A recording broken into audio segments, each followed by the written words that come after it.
Lebih lengkap terkait dengan sidang dengan kasus Teddy Minahasa, kita bergabung dengan jurnalis Kompas TV Renata Panggalo di Pengadilan Negeri Jakarta Barat. Selamat pagi Renata, apa yang menjadi agenda sidang pada hari ini? Selamat pagi Glenis dan juga saudara. Pada hari ini Jaksa Penuntut Umum memanggil saksi mahkota yakni Teddy Minahasa untuk didengarkan keterangannya. Untuk sidang hari ini memang terdakwanya yang dihadirkan adalah Dodi Prawirannegara dan Linda Pujastuti. Sampai saat ini memang kita masih menunggu kehadiran dari saksi mahkota Teddy Minahasa yang memang sampai sekarang belum terlihat ataupun belum datang begitu di Pengadilan Negeri Jakarta Barat. Di ruang sidang sendiri ini Jaksa Penuntut Umum dan juga kuasa hukum dari pihak terdakwa yakni Dodi Prawirannegara dan Linda Pujastuti sudah hadir nampaknya dan masih menunggu kehadiran juga dari majelis hakim.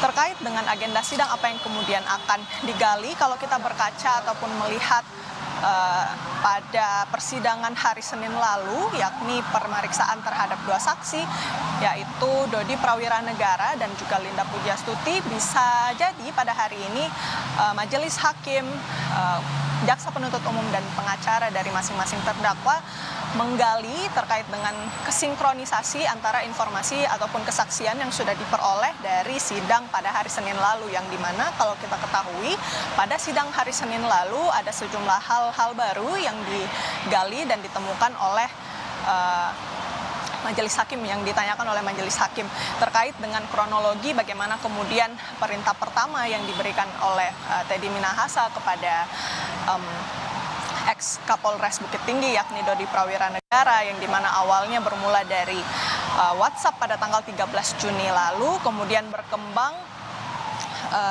secara langsung itu disampaikan perintahnya oleh Teddy Minahasa kepada Dodi Prawirannegara untuk mengamankan sejumlah barang bukti sabu yang berhasil dikumpulkan oleh Polres Bukit Tinggi pada saat itu, yang dimana kalau kita melihat pernyataan dari Dodi, semula Teddy Minahasa meminta agar sabu itu diamankan sebesar ataupun sejumlah 10 kg, namun berubah menjadi 12 kg, dan pada akhirnya Dodi Prawirannegara hanya mengamankan sekitar 5 kg sabu dengan alasan karena memang dirinya takut begitu untuk tidak berani untuk menyimpan lebih. Selain itu juga Dodi mengatakan apabila 1 bulan tidak diambil begitu ya sabu yang sudah diamankan ini, dia akan memusnahkan sendiri.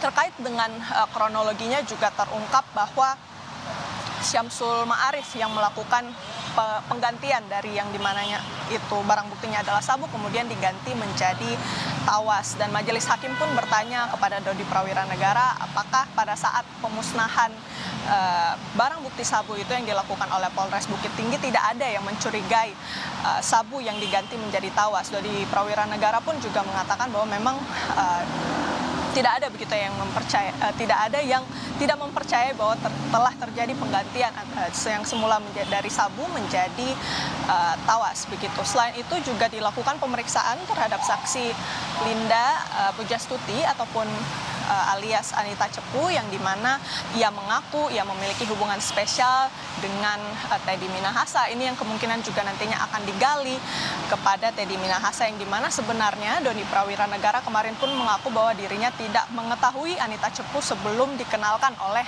Teddy Minahasa. Ini pun juga yang akan menarik karena Anita Cepu sendiri ataupun Linda Pujastuti ini mengaku bahwa dirinya punya hubungan spesial dengan ex Kapolda Sumbar yakni Teddy Minahasa. Ia pun juga mengaku bahwa dirinya adalah informan bagi pihak kepolisian ataupun Polri apabila ada peredaran narkoba di Indonesia. Sehingga ini pun juga yang menarik nantinya apakah kemudian majelis hakim ataupun jaksa penuntut umum akan menggali informasi terkait hal ini. Glenis.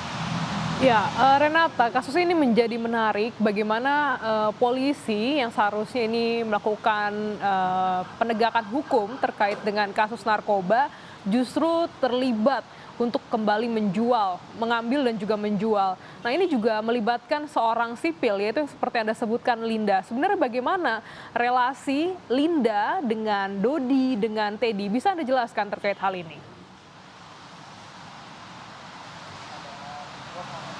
Iya, Glenis, memang ini yang menjadi menarik bagaimana kemudian seorang sipil bisa memberikan bantuan begitu ya kepada Teddy Minahasa untuk kemudian mengalirkan ataupun mengedarkan barang bukti narkoba yang awalnya ini merupakan bukti pengungkapan narkoba, kemudian malah dijadikan alat yang diperjualbelikan oleh pihak kepolisian. Sejauh ini kalau informasinya dari fakta persidangan yang sejauh saya memantau adalah hubungan antara Teddy Minahasa ini dengan Anita Cepu ataupun Linda Pujastuti memang belum begitu digali ya. Tetapi kalau berdasarkan keterangan dari Linda Pujastuti sendiri, ia mengaku memiliki hubungan spesial dengan Teddy Minahasa dan sempat beberapa kali menjadi informan bagi pihak kepolisian apabila ada terjadi peredaran narkoba di Indonesia. Selain itu juga berdasarkan keterangan dari Dodi Prawiranegara sendiri, ia mengaku bahwa dia belum pernah mengenal Anita